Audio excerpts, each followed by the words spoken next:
इस बार तो हमें कहने की भी जरूरत नहीं पड़ी। हाँ, एक बार फिर से शोर मचाते हुए all together for doctor Amit Dubey and Mrs Anu Dubey.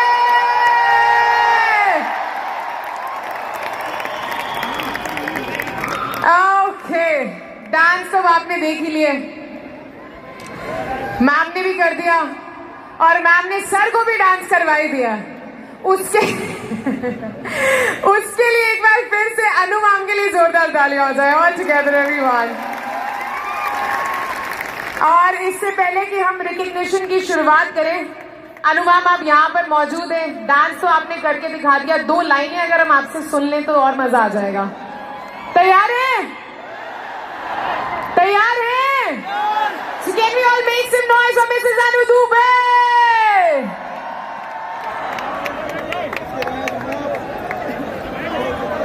Hello, एक बार स्वर करके बताइए कितना प्यार करते हैं आप लोग हमसे।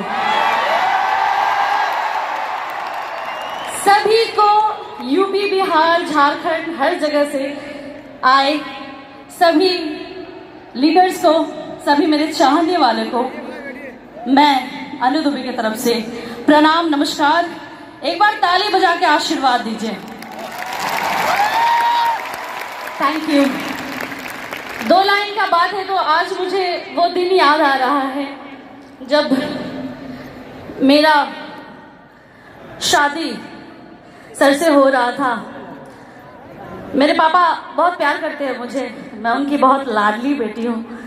वो बहुत परेशान थे कि अन्नू का शादी एक ऐसे लड़के से होने चाहिए जो अन्नू को बहुत प्यार करे, अन्नू जिस फील्ड में चाहती है आगे बढ़ना उसमें सपोर्ट करे, एक अच्छा लड़का हो।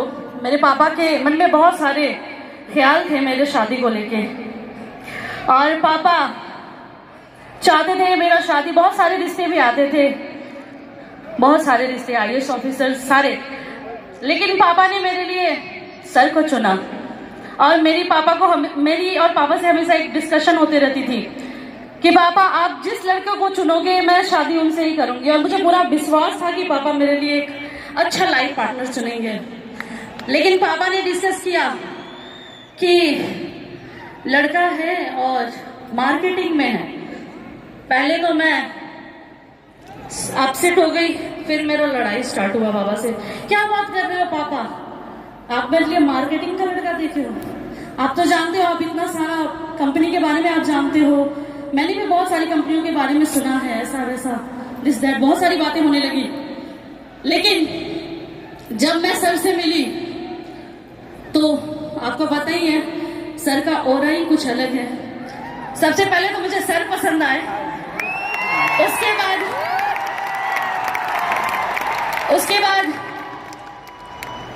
क्या हो रहा, कह रहे गाना तो गा दो मेरे लिए। गाऊंगी, गाना भी मैं आपके लिए गाऊंगी। And thank you to Asclepius wellness जो आज मेरी लाइफ इतनी खूबसूरत हो गई है। मैं स्टार तो थी ही लेकिन सुपर स्टार वाला जिंदगी जी रही हूँ। Thank you to MD sir, thank you to Manipal sir, thank you to Shiv Kumar sir. आज आप लोगों ने मुझे अपना बेटा दिया है और आपका बेटा मुझे बहुत प्यार करता है। जितना कंपनी से प्यार करते हैं उतना अनु से भी प्यार करते हैं। और गाने के लिए बोला तो 2 लाइन मैं कहना चाहूंगी एस्क्लेपियस वेलनेस के सभी लीडर्स की वाइफ से कि अगर आप सपोर्ट करोगे तो कंपनी के हर लीडर एम्बेसडर, रॉयल एम्बेसडर और ब्रांड एम्बेसडर होंगे। और आपके लिए हमेशा गुड मॉर्निंग कही के जगावेला हो, अबे डे पचाए पियावेला हो, किचन में रोटी बनाइले हम, संगे संगे सब्जी बनावेला हो। अनाज करो तानी अपना पति पर कि ससुरा में सखी सैया सबर का हमके रखे तो रहती पर। थैंक यू,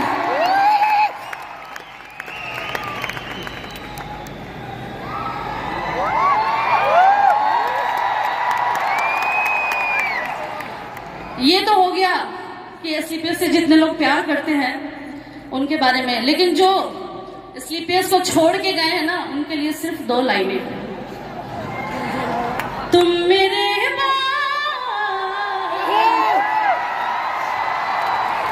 तुम मेरे बाद मोहब्बत को तरस जाओगे। Thank you.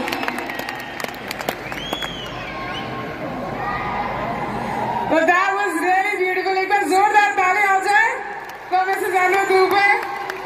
और क्योंकि हमारे बीच में आज के सुपरस्टार, आज के हीरो डॉक्टर अमित दुबे जी यहाँ पर मौजूद हैं, तो आइए अब बिना वक्त जाहिर करें जल्दी से हम अपने दिग्गजों को यहाँ पर बुलाते हैं। And let's begin with the recognition.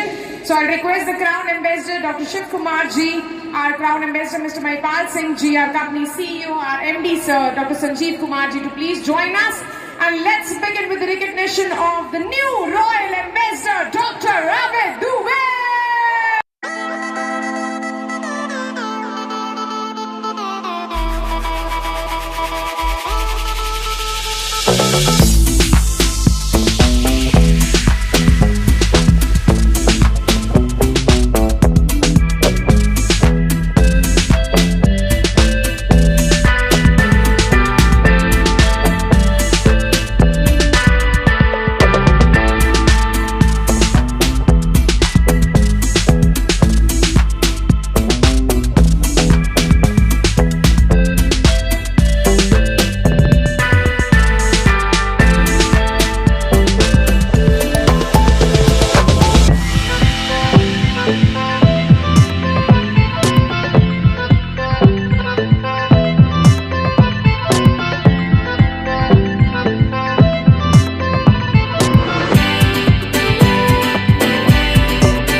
तो आइए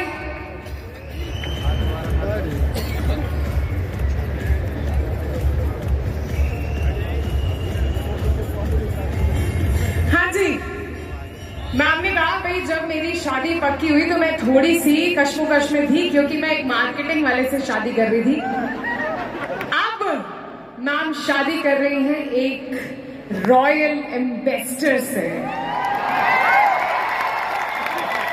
यहाँ रॉयल एम्बेसडर है और यहाँ उनकी पूरी रॉयल्टी मौजूद है। So I just request all the baratis, are we ready? और आइए इस शुभ विवाह की शुरुआत करते हुए आपसे रिक्वेस्ट करती हूँ मैम इस खूबसूरत सी रस्म की शुरुआत करें। Can we have some music please? Let's do this.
जिसकी अमाउंट है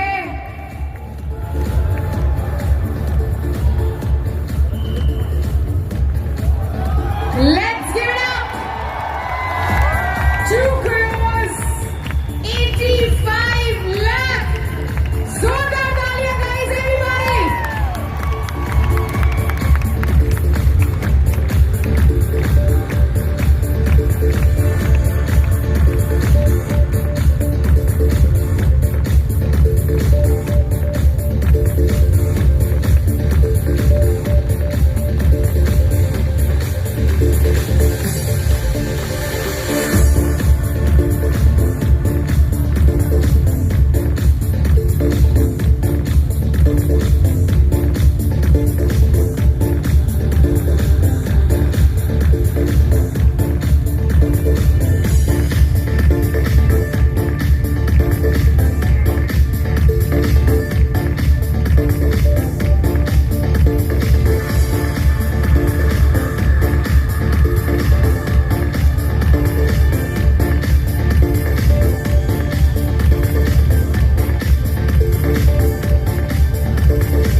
चेक आप देख चुके हैं और एक बार फिर से मैं जानना चाहूंगी कि यहाँ पे अमित सर के तो मुझे पता है सारे ही फैंस मौजूद हैं। अनु मैम के कितने फैंस हैं यहाँ पे? और अनु मैम के चेहरे पे जो खुशी मुझे दिख रही है चेक देखने के बाद, उसके बाद मैं चाहूंगी कि एक गाना तो और होना चाहिए। कितने लोग चाहते हैं? पर अनु मैम की एक शर्त आई है, वो शर्त ये है कि वो गाना तभी गाएंगे जब आप लोग साथ में डांस करेंगे। तो एक बार वहीं पर खड़े हो जाए ऑल टुगेदर एवरीवन, जितने भी फैंस हैं अनु मैम के, एवरीवन प्लीज स्टैंड अप। इस खुशी में मैम एक गाना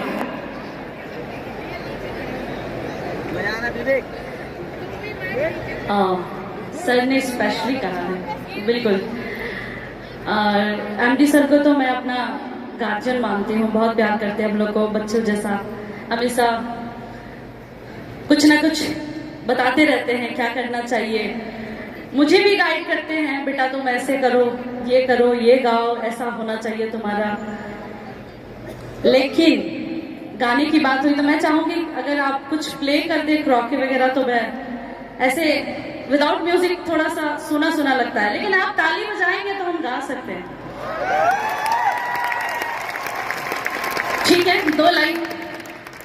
सुंदर हम बानी केकराल काम बानी। अगर ताली बजाएंगे तो बहुत अच्छा लगेगा, बस ताली बजाना है दोनों हाथ उठा के, मीठा मीठा। 1 2 3 4। सुंदर हम बानी केकराल काम बानी, सुंदर हम बानी केकराल काम बानी, पूरा पट्टीदारी में नंबर 1 बनी, पूरा पट्टीदारी में नंबर 1 बनी। ससुर में मिलल मो घरवा 2 ताला, अरे घरवा 2 ताला, केहू के रोब ना सहाला, बलम AWPL में कमाला, अमारी के चाली उल्टी पाला, बलम हमर AWPL में कमाला। Thank you.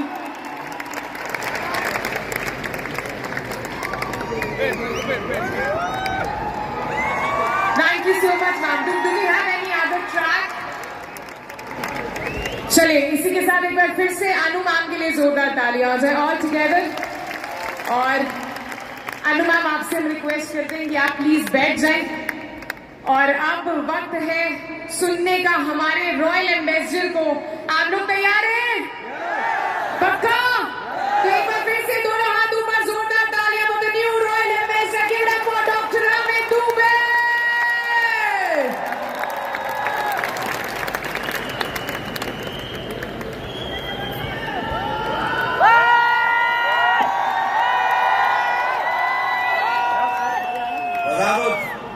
कसर बाकी है सब निकाल दो।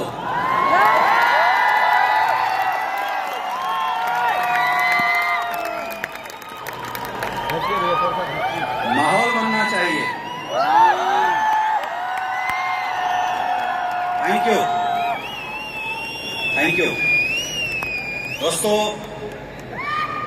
नमस्कार। नमस्कार सर। नमस्कार हिंदुस्तान। नमस्कार इंडिया। नमस्कार। नमस्कार एसलीपीएस। नमस्कार। दोस्तों कुछ भी कहने से पहले,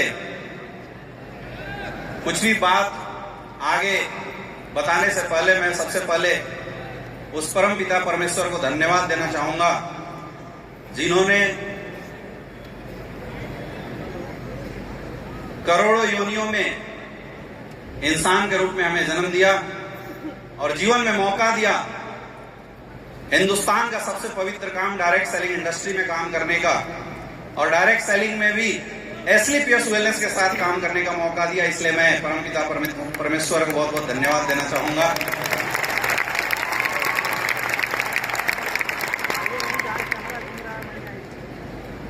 मैं अपने माता पिता को बहुत बहुत धन्यवाद देना चाहूंगा जिन्होंने गरीब परिस्थितियां होने के बावजूद भी कभी भी मोरल डाउन नहीं किया और जीवन में हमेशा एक ही चीज बताया कि बेटा जहां भी रहना या तो ओनली वन रहना या तो नंबर वन रहना। और मुझे लगता है शायद वो सीख आज यहां तक लेकर आई है। मैं उनको बहुत बहुत धन्यवाद देना चाहूंगा। ये जो सफर आप देख रहे हैं मेरे दोस्त, ये अमित दुबे जो कभी उस भीड़ का कोने का एक हिस्सा हुआ करता था, आज अगर वहां से रॉयल एम्बेसडर तक का अगर सफर पूरा हुआ है तो इसमें सबसे बड़ा रोल अगर किसी इंसान का है तो उस इंसान का है जिन्होंने ऐसा प्लेटफॉर्म बनाया, जिन्होंने एक ऐसी शानदार प्लेटफॉर्म बनाई जिसने एक साधारण किसान के लड़के को जीरो से उठ के करोड़ों के सफर तक लाके पहुंचा दिया। मैं सबसे ज्यादा धन्यवाद देना चाहूंगा हम सबके महागुरु एसलीपीएस वेलनेस के रचयिता, हमारे मार्गदर्शक, हमारे मेंटर्स गुरुदेव संजीव सर का, जिनके मार्गदर्शन की बदौलत कभी गुमराह था मैं और आज उस गुमनामी से निकल के एक रॉयल एम्बेसडर तक इस सफर को अगर प्राप्त किया मेरे दोस्त, मैं बोलता हूं इसमें हमारा 1% भी कोई रोल नहीं है। मैं तो मात्र करता हूं। आपने गुरुजी नहीं बताया होता, आपने अगर शायद मार्गदर्शक नहीं दिया होता तो शायद इस मुकाम पे नहीं पहुंचे। बहुत बहुत धन्यवाद गुरुदेव। मैं कोटि कोटि प्रणाम करता हूं आपको। मैं धन्यवाद देना चाहूंगा हमारे महागुरु महिपाल सर का, जिनके पल पल के मेंटरशिप, मतलब मैंने जीवन में ऐसा इंसान कभी नहीं देखा। आप जीवन में कितना भी फ्रस्ट्रेशन में रहो, कितने भी आपके लाइफ में बिगड़ कंडीशन सिचुएशन आ जाए, अगर गुरुजी ना मिले इनकी फोटो देख लेना, हमेशा मुस्कुराते हुए नजर आती है। आया ना? मैं हमेशा बोलता हूं कि शायद बिरले लोग ऐसे होते हैं, मुझे तो आज तक ऐसे नहीं मिले, जिनके सामने जाने से इंसान का फ्रस्ट्रेशन खत्म हो जाता। जब हम लोग, याद है कि जब छोटे लेवल पे थे तो कभी परेशान होते थे तो एक दो बार मैं गलती से गुरुजी के पास पहुंच गया और मैं माइंड में लेके गया इतनी बड़ी समस्या, और वहां पास जाते जाते समस्या कब छोटी हो गई, मुंह से आवाज ही नहीं निकला कि कोई समस्या था। तो गुरुजी का पल पल हाथ रहा है गार्जियन के जैसा। गुरुदेव बहुत बहुत धन्यवाद, क्योंकि आपने जब भी हम गिरे आपने उठाने की कोशिश करी और सफल मार्ग दिशा निर्देश दिया, जिसकी वजह से आज हजारों लोगों की जिंदगी बदल रही है, लाखों लोग जिंदगी बदलने की राह पे आगे बढ़ रहे हैं। बहुत बहुत धन्यवाद गुरुदेव। और सबसे ज्यादा धन्यवाद उस इंसान का, शायद अगर वो इंसान इस इंडस्ट्री में मुझे ना मिले होते तो मैं बीच में ही इस इंडस्ट्री को छोड़ के कहीं जाने वाला था। जिन्होंने न सिर्फ एक मेंटर के जैसा बल्कि एक बड़े भाई जैसा पल पल गाइड किया, जहां जरूरत पड़ी एडवाइस हमें किया। और मैं तो एक चीज शुरू से जानता हूं और मेरे अंदर ये शुरू से ही कॉन्फिडेंस है कि अगर गुरुदेव शिव कुमार सर का हाथ हमारे साथ है तो दुनिया की कोई ताकत हरा नहीं सकता हमें। थैंक यू गुरुदेव, आप हमारे कॉन्फिडेंस हैं, आप हमारे हमारे लिए वो प्राउड हैं कि आपका हाथ अगर सर पे बना रहता है, आप दिखो ना दिखो, बस एहसास होता है तो अपन तो झंडा गाड़ देंगे पूरे हिंदुस्तान के अंदर। बहुत बहुत धन्यवाद दोस्तों। माई सेल्फ अमित दुबे और मैं बेसिकली बिलोंग करता हूं झारखंड से। झारखंड का एक छोटा सा गांव पलामू डिस्ट्रिक्ट के अंदर बसना गांव है, मैं वहीं से बिलोंग करता हूं। जब आज से 10 साल 11 साल पीछे जाके देखते हैं तो ये सफर बड़ा ही अजीब था। आज मैं बड़ा भावुक हूं इस भीड़ को देख के, इस मोमेंट को देखते। जब हम एंट्री कर रहे थे तो मैं ये महसूस कर रहा था कि क्या सोच के शुरुआत करी थी। ये जितने भी फ्रंट लाइन के लीडर्स बैठे हुए हैं, ये लोग जानते हैं कि क्या कंडीशन थी, क्या सिचुएशन थी। मेरा जन्म गांव में हुआ, पिताजी एक किसान थे। घर की इनकम बहुत अच्छी नहीं थी, तो पिताजी बचपन से ही बोलते थे कि बेटा तू बड़ा लड़का है, तेरे ऊपर सबसे ज्यादा जिम्मेवारी है। अब मैं तो परिवार के उलझनों में उलझ के कोई बहुत बड़ा नहीं कर पाया, लेकिन तुझे कुछ बड़ा करना है। अब पिताजी को भी नहीं पता था क्या बड़ा करना है, मुझे भी नहीं पता था। तो मैंने बचपन में ही पूछा कि बड़ा कैसे होता है। तो पिताजी ने बोला बेटा अगर पढ़ने में तू अच्छा निकल जाए तो शायद जीवन में कुछ बड़ा हो सकता है। और ये बात मैं फर्स्ट क्लास में शायद था, उस समय मेरे दिमाग में घर कर गई और मैंने दिमाग में ठान लिया कि मुझे अगर इस नर्क भरी लाइफ से, गरीबी भरी लाइफ से बाहर निकलना है तो पढ़ाई बहुत अच्छी करनी पड़ेगी। हाँ, मेरे खानदान के लोग बहुत अच्छे पोजीशन पे थे, मेरे जानने वाले लोग बहुत अच्छे पोजीशन पे थे, लेकिन मैं ये बताना चाहूंगा कि जब इंसान के घर में गरीबी होती है ना मेरे दोस्त, तो अपने भी दूरी बना लेते हैं, और जब पैसा आता है तो दूर के रिश्तेदार भी अपने बनने लग जाते हैं। जैसे ये बातें मैं बहुत बचपन से महसूस कर रहा था, और मैं ये सोच रहा था कि मेरे जितने भी दूर के रिश्तेदार हैं मेरे अपने बने। अब उसके लिए उपाय क्या है? अपनी एजुकेशन अच्छी करनी पड़ेगी।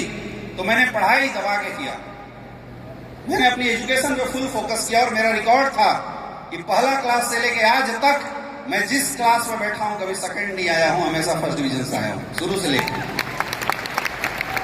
मुझे भी नहीं पता था आगे क्या होगा, क्योंकि एक गरीब परिवार, एक मिडिल क्लास परिवार के बच्चे बचपन से ही 3-4 ऑप्शन मार के चलते हैं ताकि ये ना पड़े तो वो आ जाए, जिंदगी के में मुंह की खानी ना पड़े। ऑप्शन बहुत सारे लेके चलते हैं।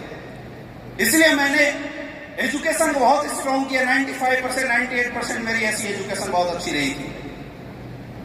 जब 8, 9, 10th क्लास में पहुंचे और चूज करना था कैरियर क्या चूज करे, मुझे याद है मैं नवोदय विद्यालय से पढ़ा हुआ हूं।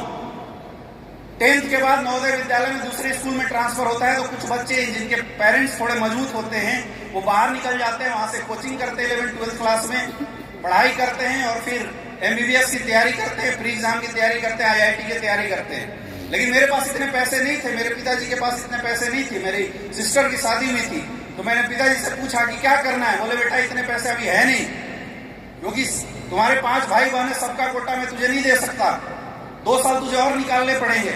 मैं 11th 12th नवोदय विद्यालय में गया और ये सोच के गया कि परिस्थितियों का गुलाम नहीं बनूंगा, जो करना है यहीं से करेंगे। मैंने अपनी 11th 12th की पढ़ाई करते हुए फर्स्ट अटेम्प्ट में MBBS का एग्जाम क्वालिफाई किया था।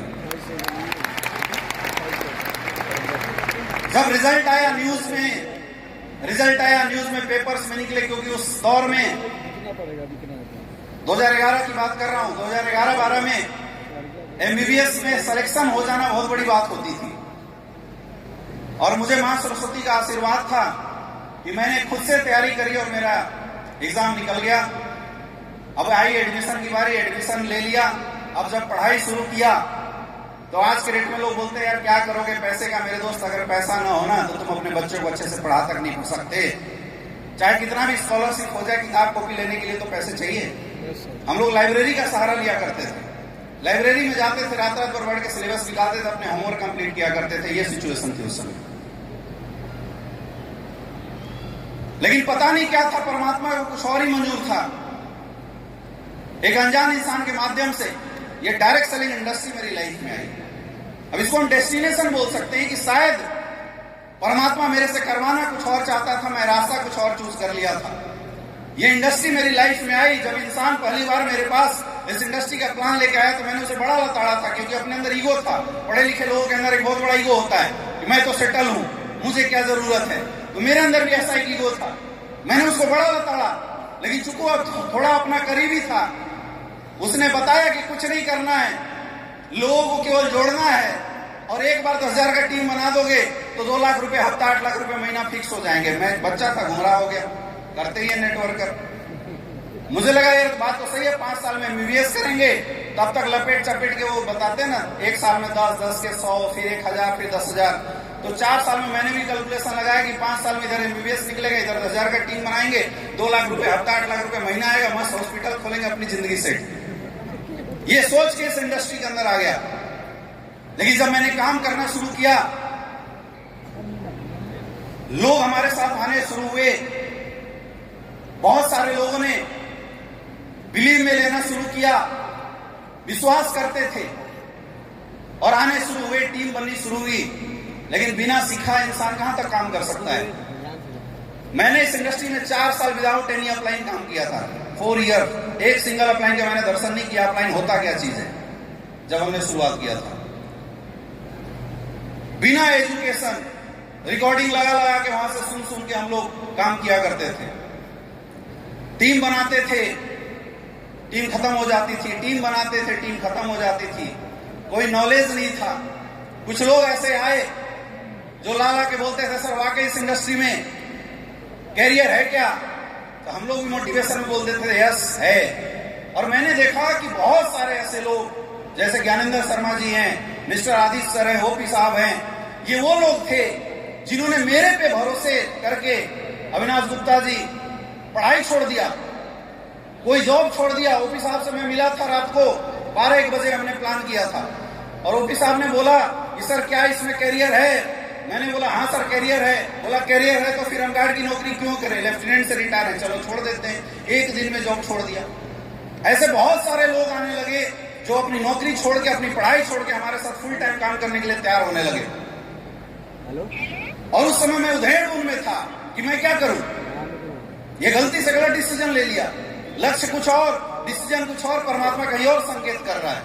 और मुझे लगता है कि काशी के अंदर शायद काशी विश्वनाथ मुझे ये आदेश देने की कोशिश कर रहे थे कि बेटा तेरा जन्म तेरी और तेरी परिवार की कैरियर के लिए नहीं हुआ, तेरा जन्म समाज की कैरियर बनाने के लिए हुआ है। तुझे डायरेक्ट सेलिंग के अंदर जाना पड़ेगा।